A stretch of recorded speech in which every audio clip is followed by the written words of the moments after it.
ಆತ್ಮೀಯ ಬಂಧುಗಳಿಗೆ ನಮಸ್ಕಾರ. ನಾವು ಇಂದು ಬಾಬೂಜಿ ಮಹಾರಾಜರ ಸತ್ಯೋದಯ ಎನ್ನುವ ಪುಸ್ತಕದ ಸಾಕ್ಷಾತ್ಕಾರ ಎನ್ನುವ ಅಧ್ಯಾಯದ ಮತ್ತಷ್ಟು ವಿಷಯಗಳನ್ನು ತಿಳ್ಕೊಳ್ಳೋಣ. ವೇದಾಂತಿಗಳು ವೈರಾಗ್ಯವನ್ನು ಬೇರೆ ರೀತಿಯಲ್ಲಿ ಅಭ್ಯಸಿಸುವರು. ತಾವು ನೋಡುವುದೆಲ್ಲವೂ ಮಾಯೆಯಾದುದರಿಂದ ಕ್ಷಣಿಕ ಅಥವಾ ಮಿಥ್ಯೆ ಎಂಬ ಕಲ್ಪನೆಯನ್ನು ಪ್ರಯತ್ನಪೂರ್ವಕವಾಗಿ ನಂಬಿ ಅಡಿಯಲ್ಲಿರುವ ಸತ್ಯ ವಸ್ತುವನ್ನು ಬ್ರಹ್ಮವೆಂದು ನಿಶ್ಚಯಿಸುವರು. ಈ ಕಲ್ಪನೆಯನ್ನು ಬಲಗೊಳಿಸಲು ಅವರು ತಮ್ಮ ಸಂಕಲ್ಪ ಶಕ್ತಿಯನ್ನು ಉಪಯೋಗಿಸುವರು. ಅದರ ಪರಿಣಾಮವಾಗಿ ಅವರಿಗದು ರೂಢಿಯಾಗಿ ಕೇವಲ ಬಾಹ್ಯ ಕರ್ಮಗಳಲ್ಲಷ್ಟೇ ಬದಲಾವಣೆ ತಲೆದೂರುವುದು. ಆದುದರಿಂದ ಅದರ ಪರಿಣಾಮವು ಹೊರಗಷ್ಟೇ ಆಗುವುದು. ದೀರ್ಘಕಾಲದ ಸತತಾಭ್ಯಾಸದಿಂದ ಅದು ಒಳಗೂ ಕಿಂಚಿತ್ ಪ್ರತಿಬಿಂಬಿಸಬಹುದು. ಅದರಂತೆಯೇ ಅನುಭವದ ಸೋಂಕಿಲ್ಲದ ಹಾಗೂ ಕೇವಲ ಕಲ್ಪನಾ ಬಲದಿಂದ ಪ್ರಚೋದಿತವಾದ ವಿವೇಕವಾದರೂ ಭದ್ರವಾಗಿರುವುದಿಲ್ಲ. ವಿವೇಕ ವೈರಾಗ್ಯಗಳು ನಿಜವಾಗಿಯೂ ಸಾಧನಗಳಾಗಿರದೆ ಹಲವು ಸಾಧನಗಳ ಪರಿಣಾಮವೆಂಬುದು ಈ ವಿಷಯದ ಸೂಕ್ಷ್ಮಾಭ್ಯಾಸದಿಂದ ತಿಳಿದು ಬರುವುದು. ವಿವೇಕವಾಗಲಿ ವೈರಾಗ್ಯವಾಗಲಿ ಸ್ಮರಣೆ, ಭಕ್ತಿ ಅಥವಾ ಪ್ರೇಮ ಮುಂತಾದ ಯೌಗಿಕ ಸಾಧನಗಳ ಸತತಾಭ್ಯಾಸದಿಂದ ಬೇರೆ ಬೇರೆ ಹಂತಗಳಲ್ಲಿ ಬೆಳೆಸಲಾದ ಒಂದು ಮಾನಸಿಕ ಸ್ಥಿತಿಯಾಗಿದೆ. ಇಂದ್ರಿಯಗಳು ಪೂರ್ಣವಾಗಿ ಶುದ್ಧವಾಗದ ಹೊರತು ನಿಜವಾದ ವಿವೇಕವು ಬೆಳೆಯುವುದಿಲ್ಲ. ಮನಸ್ಸು ಸುಶಿಕ್ಷಿತವೂ ಸುನಿಯಂತ್ರಿತವೂ ಆಗಿ ಅಹಂಕಾರವು ಪರಿಶುದ್ಧ ಸ್ಥಿತಿಯನ್ನು ಹೊಂದದ ಹೊರತು ಇಂದ್ರಿಯಗಳು ಶುದ್ಧವಾಗಲಾರವು. ಈ ಪ್ರಕಾರ ವಿವೇಕವು ಇಷ್ಟ ಪರಿಣಾಮವನ್ನು ತಂದುಕೊಳ್ಳಲು ಅನುಸರಿಸಲಾಗುವ ಸಾಧನಗಳ ಫಲವಾಗಿದೆ. ಅದೇ ರೀತಿ ವೇದಾಂತಿಗಳ ಎರಡನೆಯ ಸಾಧನವಾದ ವೈರಾಗ್ಯವಾದರೂ ವಿವೇಕದ ಪರಿಣಾಮವಾಗಿದೆ. ಹೀಗೆ ಅವು ಯೋಗದ ಪ್ರಾಥಮಿಕ ಸಿದ್ಧಿಗಳ ಮಜಲುಗಳಾಗಿವೆಯಲ್ಲದೆ ಮಜಲುಗಳನ್ನು ಮುಟ್ಟುವ ಸಾಧನಗಳಲ್ಲ. ಯೋಗದ ಸಹಜ ಮಾರ್ಗ ಪದ್ಧತಿಯಲ್ಲಿ ವಿವೇಕ ವೈರಾಗ್ಯಗಳನ್ನು ಪ್ರತ್ಯೇಕ ಸಾಧನಗಳೆಂದು ಗಣಿಸದೆ ಸಾಧಕನ ಪ್ರಗತಿಯಲ್ಲಿ ತಾವಾಗಿಯೇ ಬೆಳೆದು ಬರಬೇಕೆಂಬ ದೃಷ್ಟಿಯಿಂದ ಅವುಗಳನ್ನು ಬದಿಗಿರಿಸಲಾಗುವುದು. 6 ವಿಧವಾದ ಆಧ್ಯಾತ್ಮಿಕ ಸಿದ್ಧಿಗಳನ್ನೊಳಗೊಂಡ ಷಟ್ ಸಂಪತ್ತಿ ಎಂಬ ವೇದಾಂತಿಗಳ ತೃತೀಯ ಸಾಧನದಿಂದ ಸಹಜ ಮಾರ್ಗವು ಆರಂಭವಾಗುವುದು. ಇವುಗಳಲ್ಲಿ ಮೊಟ್ಟಮೊದಲನೆಯದು ಶಮ. ಇದು ಮನಸ್ಸನ್ನು ಸ್ವಸ್ಥ ಮತ್ತು ಶಾಂತ ಸ್ಥಿತಿಗೆ ತರುವುದು. ಇದರ ಅಭ್ಯಾಸ ಮಾಡಿದಾಗ ವಿವೇಕ ವೈರಾಗ್ಯಗಳು ತಾವಾಗಿಯೇ ಸಾಧಿಸಲ್ಪಡುವವು. ವಸ್ತುಗಳ ಅಭಾವಾರ್ಥದಲ್ಲಿ ವೈರಾಗ್ಯವು ನನ್ನ ಅಭಿಪ್ರಾಯದ ಮೇರೆಗೆ ಬಹಳ ಕಠಿಣವಾದುದು. ಏಕೆಂದರೆ ಅದರಲ್ಲಿ ನಿವೃತ್ತಿ ಮಾರ್ಗವನ್ನು ಅವಲಂಬಿಸಿ ನಿಮ್ಮ ದೃಷ್ಟಿಗೆ ಬೀಳುವುದೆಲ್ಲವನ್ನೂ ನಿರಾಕರಿಸಬೇಕಾಗುವುದು. ಆದರೆ ನೀವು ನಿರ್ದಿಷ್ಟವಾದ ಒಂದು ದೃಷ್ಟಿಯನ್ನಿಟ್ಟುಕೊಂಡು ಒಂದೇ ಸತ್ಯವಸ್ತುವನ್ನು ಅಂಗೀಕರಿಸಿ ಅದಕ್ಕೆ ಮನಃಪೂರ್ವಕವಾಗಿ ಅಂಟಿಕೊಂಡುದಾದರೆ ಉಳಿದ ವಸ್ತುಗಳೆಲ್ಲ ಸ್ವಾಭಾವಿಕವಾಗಿಯೇ ಹಿಂದೆ ಸರಿದು ಕ್ರಮೇಣ ನೀವು ಅವುಗಳ ಬಗ್ಗೆ ಅನಾಸ್ಥ ವಹಿಸುವಿರಿ. ಅದರ ಪರಿಣಾಮವಾಗಿ ಅವುಗಳ ವಿಷಯಕವಾದ ನಿಮ್ಮ ಆಸಕ್ತಿಯು ಕ್ರಮೇಣ ಮಾಯವಾಗತೊಡಗಿ ನಿಮ್ಮ ವೈರಾಗ್ಯವನ್ನು ಅತ್ಯಂತ ಸುಲಭೋಪಾಯದಿಂದ ಸಂಪಾದಿಸುವಿರಿ. ಈ ಪ್ರಕಾರ ಯಾವಾಗಲೂ ಹೊಯ್ದಾಡುವ ಮನಸ್ಸಿನ ಯೋಗ್ಯ ನಿಯಂತ್ರಣವೇ ಯೋಗದಲ್ಲಿ ಮುಖ್ಯವಾಗಿದೆ. ಅದು ಅಸಂಖ್ಯ ಕಲ್ಪನೆ ಹಾಗೂ ವಿಚಾರಗಳನ್ನು ಸೃಷ್ಟಿಸುವುದು, ಇಂದ್ರಿಯಗಳಿಗೆ ಪ್ರೇರಣೆಯನ್ನೀಯುವುದು ಮತ್ತು ಶರೀರವನ್ನು ಕರ್ಮದಲ್ಲಿ ತೊಡಗಿಸುವುದು. ಪ್ರತಿಯೊಂದು ಒಳ್ಳೆಯದು ಹಾಗೂ ಕೆಟ್ಟದು ಮನಸ್ಸಿನಿಂದಲೇ ಉದ್ಭವಿಸುವುದು ಮತ್ತು ನಮ್ಮ ಎಲ್ಲ ಅನಿಸಿಕೆಗಳಿಗೂ ಉದ್ವೇಗಾವೇಗಗಳಿಗೂ ಮನಸ್ಸೇ ಕಾರಣವಾಗಿದೆ. ಮನಸ್ಸಿನ ವೃತ್ತಿಗಳನ್ನು ತತ್ವಜ್ಞರು 5 ವಿಧವಾಗಿ ವಿಂಗಡಿಸಿದ್ದಾರೆ. ಅವುಗಳಲ್ಲಿ ಮೊದಲನೆಯದಾದ ಕ್ಷಿಪ್ತವು ಹಸಿವು, ನೀರಡಿಕೆ, ಕೋಪ, ದುಃಖ, ಕೀರ್ತಿ, ಕಾಂಚನಗಳ ಆಸೆ ಮುಂತಾದ ಎಲ್ಲ ಬಗೆಯ ಮನಸ್ಸಿನ ಪ್ರಕ್ಷುಬ್ಧ ಸ್ಥಿತಿಗಳನ್ನು ಒಳಗೊಳ್ಳುತ್ತದೆ. ಎರಡನೆಯದಾದ ಮೂಢ ವೃತ್ತಿಯು ಆಲಸ್ಯ, ಸೋಮಾರಿತನ ಅಥವಾ ಜಡತೆಯನ್ನು ಒಳಗೊಳ್ಳುವುದು. ಮೂರನೆಯದಾದ ವಿಕ್ಷಿಪ್ತವು ನಮ್ಮ ಮನಸ್ಸನ್ನು ಪವಿತ್ರ ವಿಚಾರಗಳಿಂದ ದೂರವೈದು ಧ್ಯಾನ ಸಮಯದಲ್ಲಿ ಅಸಂಖ್ಯವಾದ ಅಸಂಬದ್ಧ ಕಲ್ಪನೆಗಳನ್ನು ಹುಟ್ಟಿಸುವ ವೃತ್ತಿಗೆ ಸಂಬಂಧಪಟ್ಟದು. ನಾಲ್ಕನೆಯದಾದ ಏಕಾಗ್ರವು ಒಂದೇ ವಸ್ತುವಿನ ಮೇಲೆ ನಮ್ಮ ಲಕ್ಷ್ಯವನ್ನು ಇಡುವಂತೆ ಮಾಡುವ ವೃತ್ತಿ. ಕೊನೆಯದಾದ ನಿರೋಧವು ಯಾವ ವಿಧವಾದ ತೊಡಕುಗಳು ಕ್ಷೋಭವೂ ಇಲ್ಲದ ಮನಸ್ಸಿನ ಪೂರ್ಣ ಸ್ವಸ್ಥ ವೃತ್ತಿ. ಈ ಕೊನೆಯ ಸ್ಥಿತಿಯನ್ನು ಹೊಂದಲು ಋಷಿಗಳು ಸಾಮಾನ್ಯವಾಗಿ ಅಷ್ಟಾಂಗ ಯೋಗವನ್ನು ಯಮ, ನಿಯಮ, ಆಸನ, ಪ್ರಾಣಾಯಾಮ, ಪ್ರತ್ಯಾಹಾರ, ಧಾರಣ, ಧ್ಯಾನ ಮತ್ತು ಸಮಾಧಿ ವಿಧಿಸಿದ್ದಾರೆ. ಸಹಜ ಮಾರ್ಗ ಪದ್ಧತಿಯ ತರಬೇತಿಯಲ್ಲಿ ನಾವು ಯೋಗದ 7ನೆಯ ಅಂಗವಾದ ಧ್ಯಾನದಿಂದ ಪ್ರಾರಂಭಿಸುವೆವು. ಧ್ಯಾನವನ್ನು ಅಭ್ಯಾಸ ಮಾಡಲು ನಮ್ಮ ಮನಸ್ಸನ್ನು ಒಂದೇ ಧ್ಯೇಯದ ಮೇಲೆ ಸ್ಥಿರಗೊಳಿಸುವೆವು. ಮೊದಲಿನ ಅಂಗಗಳನ್ನು ಪ್ರತ್ಯೇಕವಾಗಿ ತೆಗೆದುಕೊಳ್ಳಲಾಗುವುದಿಲ್ಲ. ಆದರೆ ನಾವು ಧ್ಯಾನದಲ್ಲಿ ಮುಂದುವರೆದಂತೆ ಅವು ತಾನಾಗಿಯೇ ಆಚರಣೆಯಲ್ಲಿ ಬರುವವು. ಹೀಗೆ ಈ ಉಪಾಯದಿಂದ ನಮಗೆ ಬಹಳಷ್ಟು ಸಮಯ ಹಾಗೂ ದುಡಿಮೆಯ ಉಳಿತಾಯವಾಗುವುದು. ಬಾಬೂಜಿ ಮಹಾರಾಜರಲ್ಲಿ ವೈರಾಗ್ಯದ ಸ್ಥಿತಿಯ ಬಗ್ಗೆ ಹೇಳ್ತಾ ಇದ್ದಾರೆ. ವೇದಾಂತಿಗಳು ವೈರಾಗ್ಯವನ್ನು ಬೇರೆ ಬೇರೆ ರೀತಿಯೊಳಗೆ ಅಭ್ಯಾಸ ಮಾಡ್ತಾರೆ. ಅಂದರೆ ನಾವು ನೋಡೋದೆಲ್ಲನೂ ಮಾಯೆಯ ಒಂದು ರೂಪ ಅಂತ ಹೇಳಿ ತಿಳ್ಕೊಂಡು ಅದೆಲ್ಲ ಕ್ಷಣಿಕ ಅಥವಾ ಮಿಥ್ಯೆ, ಈ ಪ್ರಪಂಚ ಎಲ್ಲ ಮಿಥ್ಯೆ, ಇದೆಲ್ಲ ಶಾಶ್ವತ ಅಲ್ಲ ಅಂತ ಹೇಳಿಬಿಟ್ಟು ಪ್ರಯತ್ನಪೂರ್ವಕವಾಗಿ ಆ ವಿಚಾರವನ್ನು ನಂಬಿ ಅದರ ಒಂದು ಅಡಿಯೊಳಗೆ ಇರುವಂತಂದರೆ ಅದರ ಕೆಳಗಡೆ ಇರುವಂಥ ವಸ್ತು ಯಾವುದು, ಎಲ್ಲನೂ ಶಾಶ್ವತ ಅಲ್ಲ ಅಂದರೆ ಆದರೆ ಶಾಶ್ವತವಾಗಿರುವಂಥದ್ದು ಯಾವುದು ಅಂಥೇಳಿ ಹುಡುಕುವಂಥ, ಆ ಸತ್ಯವಸ್ತುವನ್ನು ಹುಡುಕುವಂಥ ಬ್ರಹ್ಮ ಅಂಥೇಳಿ ನಿಶ್ಚಯ ಮಾಡಿ ಅದನ್ನು ಹುಡುಕುವಂಥ ಪ್ರಯತ್ನ ನಡೆಸ್ತಾರೆ. ಈ ಕಲ್ಪನೆಯನ್ನು ಬಲಗೊಳಿಸ್ತಾ ಅವ್ರು ಏನು ಮಾಡ್ತಾರೆ, ಅವ್ರ ಸಂಕಲ್ಪ ಶಕ್ತಿಯನ್ನು ಉಪಯೋಗಿಸ್ತಾರೆ ಈ ವಿಷಯದಲ್ಲಿ. ಅದರ ಪರಿಣಾಮವಾಗಿ ಏನಾಗ್ತದೆ, ಅವರಿಗೆ ಅದು ಕೇವಲ ಹೊರಗಡೆ ಮಾಡುವಂಥ ಕೆಲಸಗಳಲ್ಲಿ ಮಾತ್ರ ಅದು ರೂಢಿ ಆಗ್ತದೆ ಹೊರತು ಸ್ವಲ್ಪ ಮಟ್ಟಿಗೆ ಅದರ ಪರಿಣಾಮ ಒಳಗೂ ಆಗಿರ್ಬೋದು. ದೀರ್ಘಕಾಲವಾದಂತಹ ಸತತವಾದಂತಹ ಅಭ್ಯಾಸದಿಂದ ಸ್ವಲ್ಪ ಅದರ ಪರಿಣಾಮ ಆಗಿರ್ಬೋದು. ಅದರಂತೆ ಅನುಭವದ ಒಂದು ಸೋಂಕು ಕೂಡ ಇಲ್ಲದೆ ಹಾಗೂ ಕೇವಲ ಕಲ್ಪನಾ ಬಲದಿಂದ ಪ್ರಚೋದಿತವಾಗಿರುವಂಥ ವಿವೇಕ ಆದರೂ ಕೂಡ ಭದ್ರ ಆಗಿ ಇರೋದಿಲ್ಲ. ಹಾಗೆಯೇ ಅಂದರೆ ವಿವೇಕ ವೈರಾಗ್ಯಗಳೇನಿದೆಯಲ್ಲ ನಿಜವಾಗ್ಲೂ ಸಾಧನಗಳು ಅಂಥೇಳಿ ಆಗಿರದೆ ಅದು ಹಲವು ಸಾಧನಗಳ ಪರಿಣಾಮ ಅಂಥೇಳಿ ಈ ವಿಷಯದ ಒಂದು ಸೂಕ್ಷ್ಮಾಭ್ಯಾಸದಿಂದ ತಿಳಿದು ಬರ್ತದೆ. ಅಂದರೆ ನಾವು ಸಾಧನೆ ಮಾಡ್ತಾ ಮಾಡ್ತಾ ವಿವೇಕ ವೈರಾಗ್ಯ ಅನ್ನೋದು ಬೆಳೆದು ಬರುತ್ತೆ. ಅಷ್ಟೇ ಆಗಲಿ ವಿವೇಕವನ್ನು ಸಾಧಿಸಬೇಕು ಅಥವಾ ವೈರಾಗ್ಯವನ್ನು ಅಭ್ಯಸಿಸಬೇಕು ಅಂದರೆ ಅದು ಅಸಾಧ್ಯ ಅಲ್ಲ ಅಂತ ಹೇಳ್ತಾ ಇದ್ದಾರೆ ಬಾಬೂಜಿಯವರು. ವಿವೇಕ ಆಗಲಿ, ವೈರಾಗ್ಯ ಆಗಲಿ, ಸ್ಮರಣೆ ಆಗಲಿ, ಭಕ್ತಿ ಆಗಲಿ ಅಥವಾ ಪ್ರೇಮ ಮುಂತಾದ ಈ ಯೋಗಿಕ ಸಾಧನೆಗಳೇನಿದೆಯಲ್ಲ ಸತತಾಭ್ಯಾಸದಿಂದ ಬೇರೆ ಬೇರೆ ಹಂತಗಳಲ್ಲಿ ಬೆಳೆಸಲಾದಂಥ ಒಂದು ಮಾನಸಿಕ ಸ್ಥಿತಿ ಅದು. ನಾವು ಸತತವಾಗಿ ಭಗವಂತನ ಸಲುವಾಗಿ ನಾವು ಸಾಧನೆ ಮಾಡ್ತಾ ಹೋದಂಗೆಲ್ಲ ವಿವೇಕ, ವೈರಾಗ್ಯ, ಸ್ಮರಣೆ, ಭಕ್ತಿ, ಪ್ರೇಮ ಇವೆಲ್ಲನೂ ತಾವಾಗಿಯೇ ಸ್ವಾಭಾವಿಕವಾಗಿ ಬರ್ತಾ ಹೋಗ್ತದೆ. ಬರುವಂಥ ಒಂದು ಮಾನಸಿಕ ಸ್ಥಿತಿ. ಇಂದ್ರಿಯಗಳು ಪೂರ್ಣವಾಗಿ ಶುದ್ಧವಾಗದ ಹೊರತು ನಿಜವಾದಂತಹ ವಿವೇಕ ಬೆಳೆಯೋದು ಸಾಧ್ಯನೇ ಇಲ್ಲ. ಅಷ್ಟೇ ಅಲ್ಲದೆ ಮನಸ್ಸು ಸುಶಿಕ್ಷಿತ ಮತ್ತು ಸುನಿಯಂತ್ರಿತ ಆಗಿ ಅಹಂಕಾರ ಪರಿಶುದ್ಧ ಸ್ಥಿತಿಯನ್ನು ಹೊಂದದ ಹೊರತು ಇಂದ್ರಿಯಗಳು ಶುದ್ಧವಾಗಲಾರವು. ಅಂದರೆ ನೋಡಿ, ನಮಗೆ ಇಂದ್ರಿಯಗಳು ಸಂಪೂರ್ಣ ಶುದ್ಧ ಆಗೋವರೆಗೂ ನಿಜವಾದಂಥ ವಿವೇಕ ಬರೋದಿಲ್ಲ. ಇಂದ್ರಿಯ ಶುದ್ಧ ಆಗಬೇಕು ಅಂದರೆ ಏನು, ಮನಸ್ಸು ಸುಶಿಕ್ಷಿತವಾಗಬೇಕು, ಸುನಿಯಂತ್ರಿತವಾಗಬೇಕು. ಅಹಂಕಾರ ಅನ್ನೋದು ಪರಿಶುದ್ಧವಾದಂತಹ ಸ್ಥಿತಿಯಲ್ಲಿ ಬರಬೇಕು. ಅದಕ್ಕೆ ಅಪ್ಪ ಅವ್ರು ಹೇಳ್ತಾಯಿದ್ರು ಶುದ್ಧ ಸಾತ್ವಿಕ ಅಹಂಕಾರ ಅಂತ ಹೇಳಿಬಿಟ್ಟು. ಆ ಶುದ್ಧ ಸಾತ್ವಿಕ ಅಹಂಕಾರದ ಸ್ಥಿತಿಯಲ್ಲಿ ಮನಸ್ಸಿರಬೇಕು. ಅದು ಮನಸ್ಸು ಮುಟ್ಟತಕ್ಕಂಥ ಕೊನೆಯ ಒಂದು ಘಟ್ಟ ಅಂತ ಹೇಳಿ ಅಪ್ಪ ಅವರು ಹೇಳ್ತಾಯಿದ್ರು. ಅಂದರೆ ಶುದ್ಧ ಸಾತ್ವಿಕವಾದಂತಹ ಅಹಂಕಾರ ಇರುತ್ತೆ ಮನುಷ್ಯನಲ್ಲಿ ಆ ಒಂದು ಸ್ಥಿತಿಯಲ್ಲಿ ಹೋದಾಗ ಅಂತ. ಈ ಪ್ರಕಾರ ಏನಂದರೆ ವಿವೇಕ ಅನ್ನೋದು ಇಷ್ಟ ಪರಿಣಾಮವನ್ನು ತಂದುಕೊಳ್ಳಲಿಕ್ಕೆ ಅನುಸರಿಸಲಾಗುವಂಥ ಸಾಧನಗಳ ಫಲ ಆಗಿದೆ. ಸಾಧನೆ ಮಾಡ್ತಾ ಮಾಡ್ತಾ ಬರುವಂಥ ಫಲಗಳಲ್ಲಿ ವಿವೇಕ ಅನ್ನೋದು ಒಂದು. ಅದೇ ರೀತಿ ವೇದಾಂತಿಗಳ ಎರಡನೇ ಸಾಧನೆ ಆಗಿರುವಂಥ ವೈರಾಗ್ಯ ಕೂಡ ವಿವೇಕದ ಒಂದು ಪರಿಣಾಮ ಆಗಿದೆ. ಹೀಗೆ ಅದು ಯೋಗದ ಪ್ರಾಥಮಿಕ ಸಿದ್ಧಿಗಳ ಮಜಲುಗಳಾಗಿವೆ ಅಲ್ಲದೆ ಮಜಲುಗಳು ಮುಟ್ಟುವಂತಹ ಸಾಧನ ಅಲ್ಲ.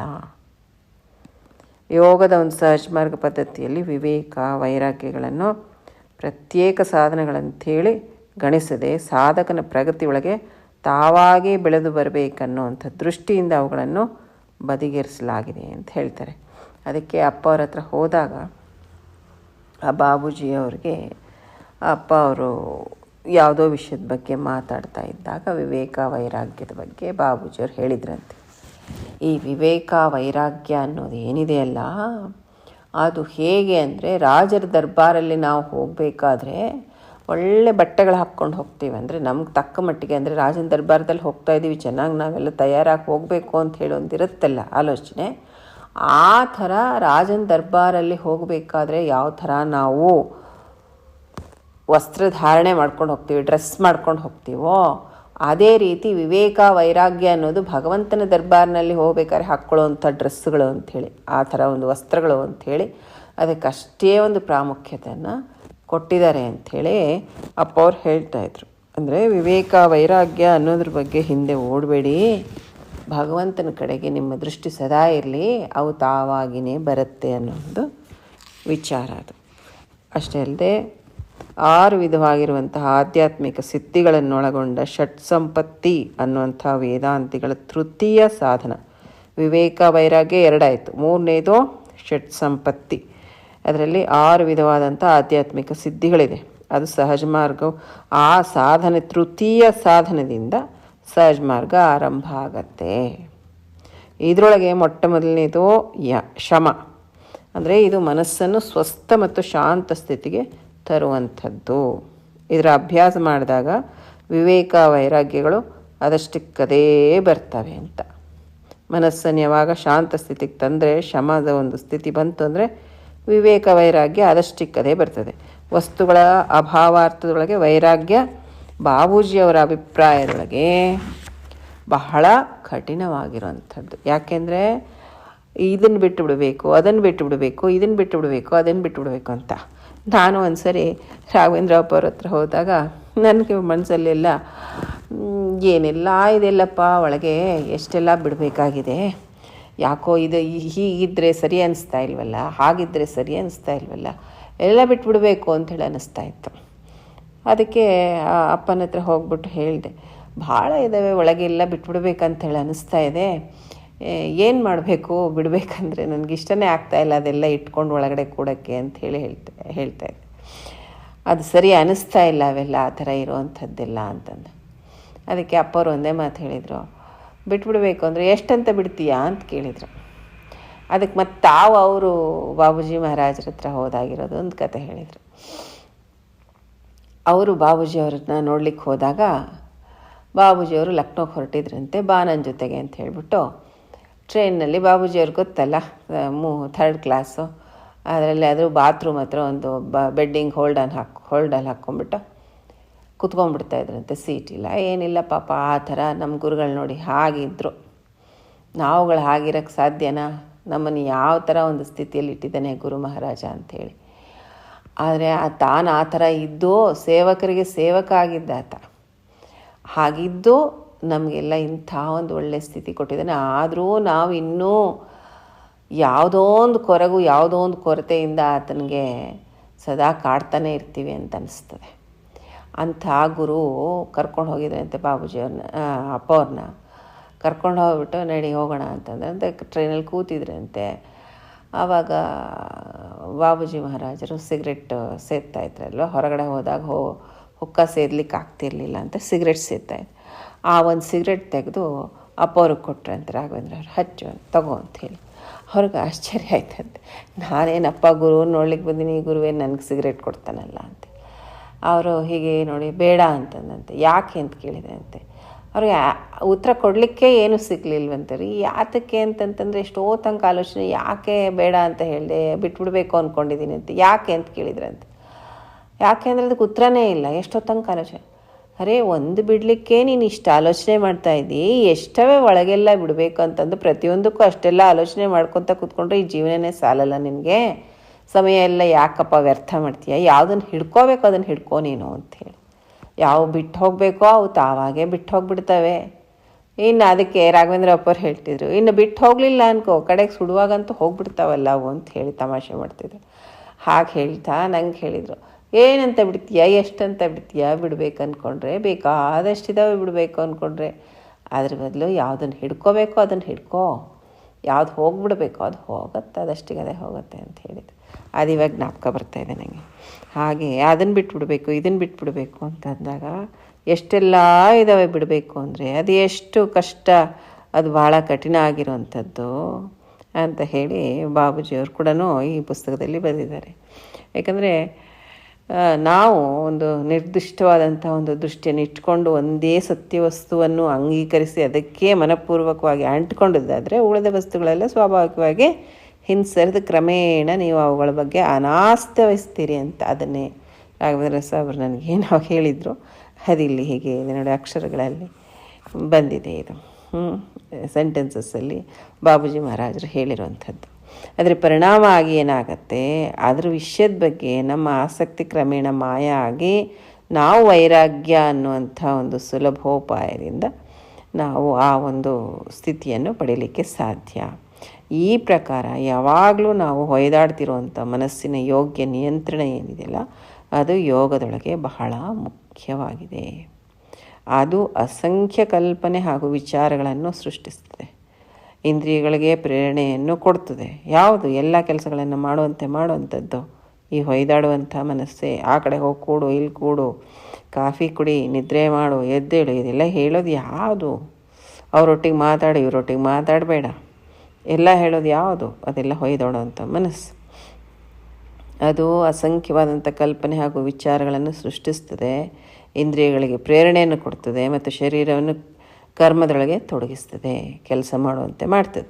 ಪ್ರತಿಯೊಂದು ಒಳ್ಳೆಯದು ಹಾಗೂ ಕೆಟ್ಟದ್ದು ಮನಸ್ಸಿನಿಂದಲೇ ಉದ್ಭವಿಸ್ತದೆ.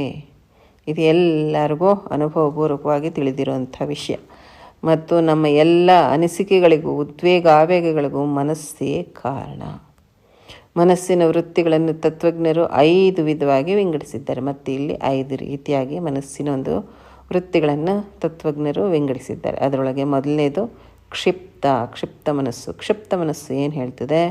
ಹಸಿವಾಗ್ತಾ ಇದೆಯಪ್ಪ, ಊಟ ಮಾಡೋಣ, ನೀರಡಿಕೆ ಆಗ್ತಾಯಿದೆ, ನೀರು ಕುಡಿ, ಕೋಪ ಬಂದಿದೆ, ಬೇರೆಯವ್ರ ಮೇಲೆ ಕಿರ್ಚಾಡೋಣ, ದುಃಖ ಬರ್ತಾಯಿದೆ, ಕುತ್ಕೊಂಡು ಅಳೋಣ, ಕೀರ್ತಿ ಕಾಂಚನೆಗಳ ಆಸೆ ಮುಂತಾದ ಎಲ್ಲ ಇದೆ ನನ್ನ ಬಗ್ಗೆ, ಅದನ್ನು ಸಂಪಾದನೆ ಮಾಡೋಣ, ಇದನ್ನು ಸಂಪಾದನೆ, ಈ ಬಗ್ಗೆ ಮನಸ್ಸಿನ ಪ್ರಕ್ಷುಬ್ಧ ಸ್ಥಿತಿಗಳನ್ನು ಒಳಗೊಳ್ಳುತ್ತದೆ. ಯಾವುದು? ಕ್ಷಿಪ್ತ ಮನಸ್ಸು.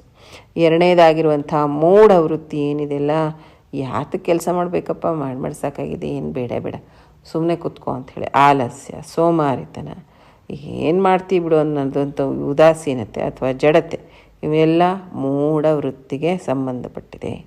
ಮೂರನೇದಾಗಿರುವಂಥ ವಿಕ್ಷಿಪ್ತ ಮನಸ್ಸು, ಅದು ನಾವು ಪವಿತ್ರವಾದಂತಹ ವಿಚಾರನ ಧ್ಯಾನ ಮಾಡಬೇಕು ಅಂತ ಕೂತ್ಕೊಂಡಿದ್ದೀವಿ, ಆದರೆ ಏನು ಮಾಡಬೇಕು, ಮನಸ್ಸು ಎಲ್ಲೆಲ್ಲೋ ಹೋಗುತ್ತಲ್ಲ, ಅದೇ ಈ ವಿಕ್ಷಿಪ್ತ ಮನಸ್ಸು. ವಿಚಾರಗಳಿಂದ ನಮ್ಮನ್ನು ಧ್ಯಾನದಿಂದ ದೂರ ಕರ್ಕೊಂಡು ಹೋಗ್ಬಿಡ್ತದೆ. ಅಷ್ಟೇ ಅಲ್ಲದೆ ಅಸಂಬದ್ಧವಾಗಿರುವಂಥ ವಿಚಾರಗಳನ್ನು ಹುಟ್ಟಿಸಿ ಆ ಒಂದು ಮನಸ್ಸು ಧ್ಯಾನ ಕಡೆಗೆ ಹೊರಳದೆ ಮಾಡುತ್ತೆ. ಅದು ಬಂದ್ಬಿಟ್ಟು ವಿಕ್ಷಿಪ್ತ ಮನಸ್ಸು. ನಾಲ್ಕನೇದಾಗಿರುವಂಥ ಏಕಾಗ್ರ ಏನಿದೆಯಲ್ಲ, ಒಂದೇ ವಸ್ತುವಿನ ಮೇಲೆ ನಮ್ಮ ಲಕ್ಷ್ಯವನ್ನು ಇಡುವಂತೆ ಮಾಡುವಂಥ ವೃತ್ತಿ. ಕೊನೆಯದಾಗಿರುವಂಥ ನಿರೋಧ ಏನಿದೆಯಲ್ಲ, ಯಾವ ವಿಧವಾದ ತೊಡಕುಗಳು ಕ್ಷೋಭವೂ ಇಲ್ಲದ ಮನಸ್ಸಿನ ಪೂರ್ಣ ಸ್ವಸ್ಥ ವೃತ್ತಿ ಅಂತ ಹೇಳ್ತಾರೆ.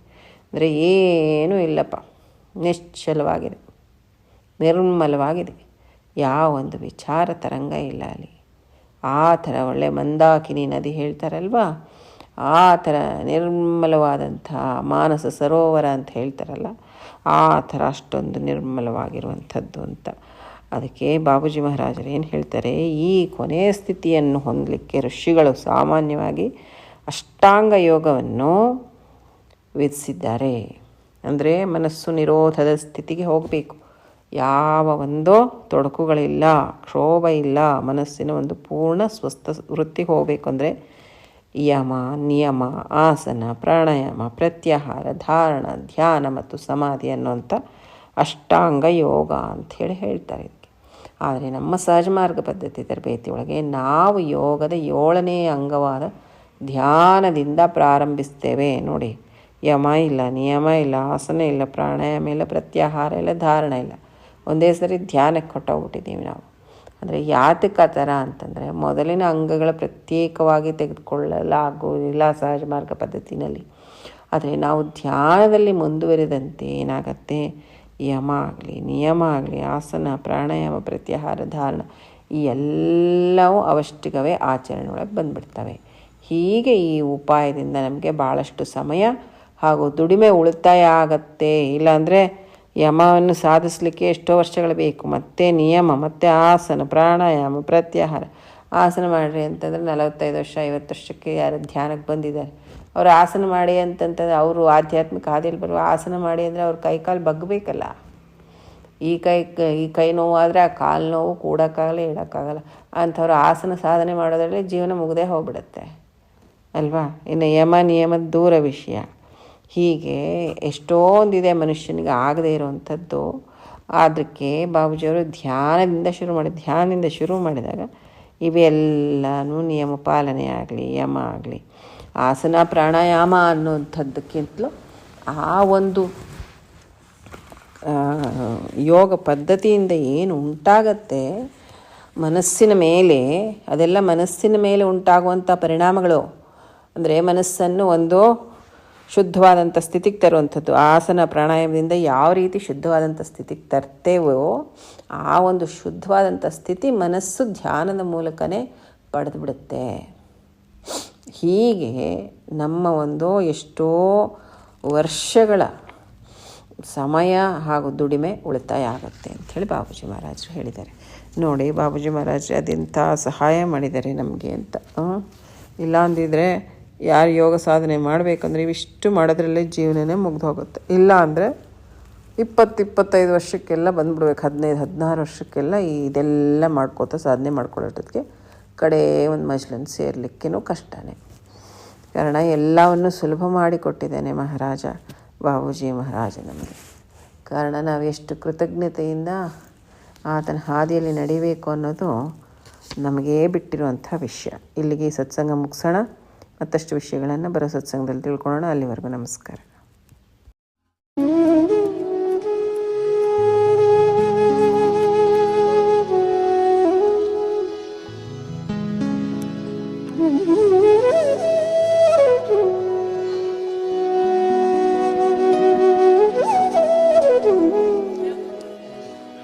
Mm-hmm.